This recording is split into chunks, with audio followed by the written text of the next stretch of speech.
দিনত কাজিয়া কৰি মিলা প্ৰীতিয়ে থাকি পোৱালি আছে আৰু এটা বৃহৎ হাতী জাকৰ পৰা আলুৰি কাটি অহা প্ৰায় 10টা হাতী দেখা গৈছে যে ইয়াৰ কাষতে আছে আৰু মানুহৰ বাৰীৰ নিচেই কাষতে আছে আৰু খুব ধুনীয়াকৈ কলগছ গ্ৰহণ কৰি আছে এই হাতী জাকটোৱে। নিশা এই অঞ্চলটোৰ কেইবাঘৰো লোকৰ বাৰীত টহল দিলে হাতী জাকটোৱে আৰু কলগছ বা বাৰীত ক্ষতি কৰাৰ পিছত এই মুহূৰ্তত দেখা গৈছে যে যি চাহ বাগিচাৰ আশ্ৰয় লৈছে আৰু খাদ্য গ্ৰহণ কৰি আছে।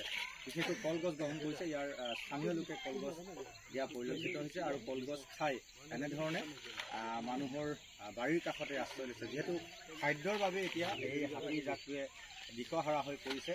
বৃহৎ হাতী জাকটোৱে খাদ্য বিচাৰি আচলতে অভিলং কৰিছে আৰু আহাৰ নোপোৱাৰ বাবেই আচলতে খাদ্য নোপোৱাৰ বাবেই এতিয়া জনাঞ্চলত শিক্ষিত হাতী জাকটো। আমি নিউজ লাইভৰ দৰ্শকক সেই পোৱালি আছে, কণমানি নিচেই পোৱালি আছে আৰু কলগছ খাই আছে এই মুহূৰ্তত আমি দেখুৱাইছোঁ আৰু তাৰ কাষতেই স্থানীয় লোকে একেবাৰে